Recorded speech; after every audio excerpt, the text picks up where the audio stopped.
ভাই শসা কত করে বিক্রি করছেন? শসা 120 শসা 120 টাকা শসা 120 টাকা না, দেশিটা। দেশিটা।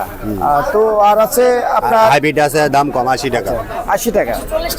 তো আমরা তো দেখলাম যে পাইকারি বাজার, পাইকারি বাজারে আপনার 50 টাকা কেজি শসা, 50 টাকা কেজি আপনার।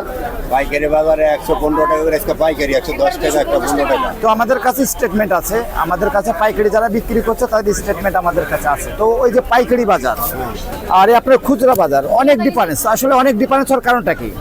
খুচরা বাজার আমরা কমসে কম 10 থেকে 15 টাকা ডিফারেন্স। 10 টাকা 15 টাকা না, 50 থেকে 60 টাকা এরকমই ডিফারেন্স আছে। আছে আমাদের কাছে স্টেটমেন্ট আছে, কিন্তু এই যে ডিফারেন্স, আসলে ডিফারেন্সটার কারণটা কি এটা আমি সঠিক জানি না। আপনি জানেন না? না, ধন্যবাদ। এটা আপনি কত বেচছেন? এটা 70 টাকা বিক্রি করছেন না? আর এগুলো কি দেশি নাকি? আচ্ছা। তো আমরা দেখলাম যে অলমোস্ট তরকারির দাম তো অর্ধেক। আমরা এগুলো দেখলাম, এগুলো বিক্রি করছে 50 টাকা। হ্যাঁ,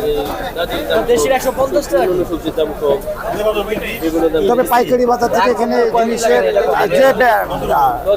যে রেটের ব্যবধান অনেক বেশি, 10-20 টাকা না, অনেক বেশি, অনেক বেশি। কারণ আমাদের কাছে তো বাজার স্টেটমেন্ট আছে অনেক বেশি, আপনাদের এখানে অনেক বেশি। আসলে অনেক বেশি দেওয়ার কারণটা কি?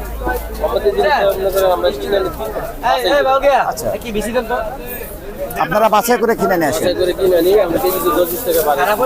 আপনারা কেজিতে 10-20 টাকা করে বাড়ায়। এইটা হচ্ছে আপনার যুক্তি, আপনার সেই যুক্তি এটাই দাঁড়ালো যে আপনারা বেছে বেছে কিনে নিয়ে আসেন। এই জন্য আপনার এখানে, এই জন্য আপনার এখানে পাইকারি বাজার থেকে এত বেশি দাম না।